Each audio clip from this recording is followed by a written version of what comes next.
Um abração aí para o Alisson da Panificadora Santos, ali no bairro Monte Alegre. Essa que é uma das grandes panificadores que nós temos aí na nossa região.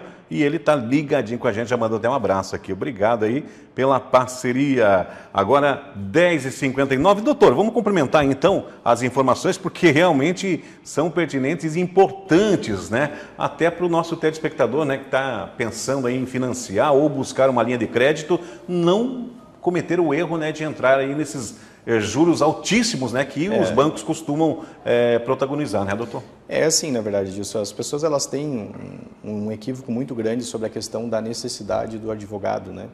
A gente fala que o advogado deveria ser enxergado assim como o médico começou a ser enxergado nos últimos anos, a questão da prevenção, de você buscar um apoio jurídico antes que o problema aconteça. Então, assim, você vai fazer um financiamento imobiliário, vai fazer um financiamento de veículo, que são dívidas, de modo geral, significativas, procure o profissional da sua confiança, dê uma boa conversada, dê uma boa analisada, para que no final das contas você tenha a possibilidade de fazer um investimento mais assertivo.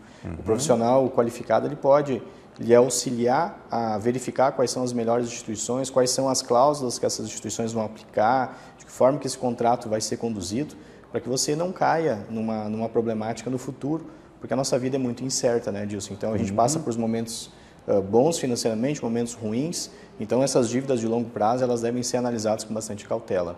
A situação, Adilson, que a gente estava falando um pouquinho antes até do nosso intervalo, é a situação de que houve uma alteração da questão da consolidação da propriedade imobiliária também. Antigamente, para que a pessoa perdesse o imóvel dela quando estava com o financiamento imobiliário em aberto, havia necessidade da intervenção judicial. Hoje, nós não temos mais essa necessidade, então as pessoas têm que se ater que quando chegar uma notificação da instituição financeira para que você purgue a mora, se você não cumprir aquele prazo da notificação, você irá perder a propriedade do imóvel e o imóvel vai para leilão e não há como rever isso. Se a instituição financeira cumprir rigorosamente o procedimento, não há qualquer necessidade de intervenção judicial. Então as pessoas elas têm que entender que os procedimentos estão mais administrativos, não há mais tanta necessidade da intervenção judicial. Então, automaticamente, recebeu a carta de parcelas em aberto do financiamento imobiliário, busque uma alternativa para regularizar, porque se assim não o fizer, o imóvel pode ser consolidado pela instituição financeira, ir a leilão e a pessoa acabar tendo um prejuízo muito significativo. Uma outra situação também bem interessante, Adilson, de trazer da questão da ação revisional de juros bancários, só voltando um pouco no nosso tema central aí, tentar tirar uma ideia equivocada da população de que elas podem buscar o escritório de advocacia para reduzir parcela de imediato. Isso é uma venda e uma ideia trazido por alguns escritórios de advocacias equivocado, porque não existe isso. O STJ já consolidou que a propositura da ação revisional não purga a mora. Então, o que significa isso? Que a pessoa, quando ela tem um contrato de financiamento em aberto, ela deve continuar pagando as parcelas do financiamento até a sentença de trânsito em julgado que determinou a eventual revisão da taxa de juros, porque se ela atrasar o financiamento, mesmo tendo a discussão da taxa de juros judicialmente, a instituição financeira poderá se valer de todos os mecanismos, inclusive levar o imóvel a leilão. Então, a pessoa ela tem que entender que ela vai procurar o escritório de advocacia para fazer uma ação revisional de juros bancários, ela deve continuar pagando a parcela do financiamento até que se tenha uma decisão final resolvendo essa situação.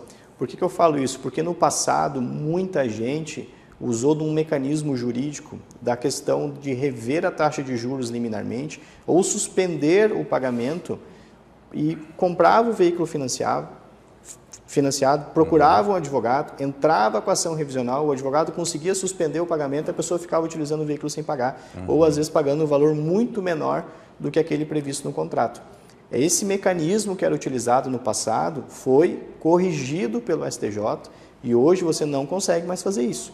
Hoje você protocola a ação revisional e continua pagando as parcelas integralmente até que seja analisado e seja confirmado pelo trânsito em julgado que efetivamente há abusividade, daí sim a instituição é obrigada a corrigir o contrato de financiamento e devolver aqueles valores que foram pagos a mais.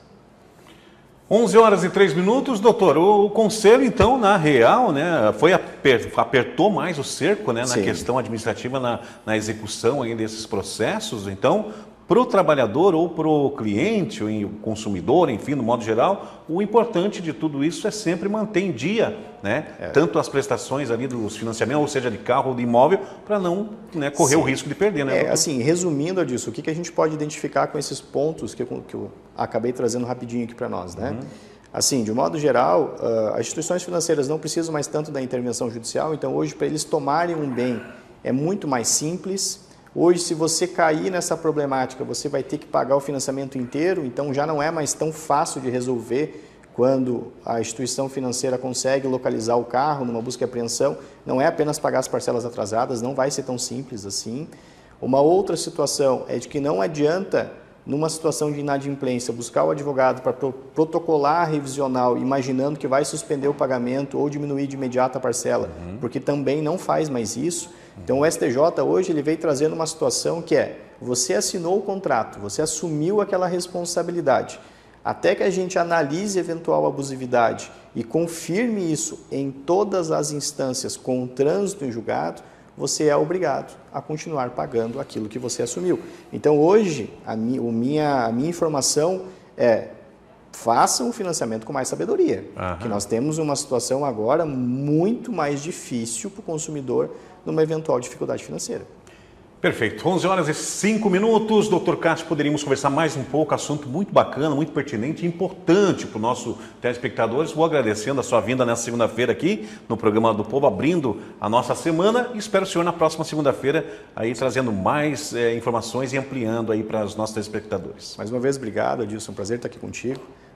Desejo a todos uma ótima semana aí. Na próxima semana a gente se encontra aí com mais informação.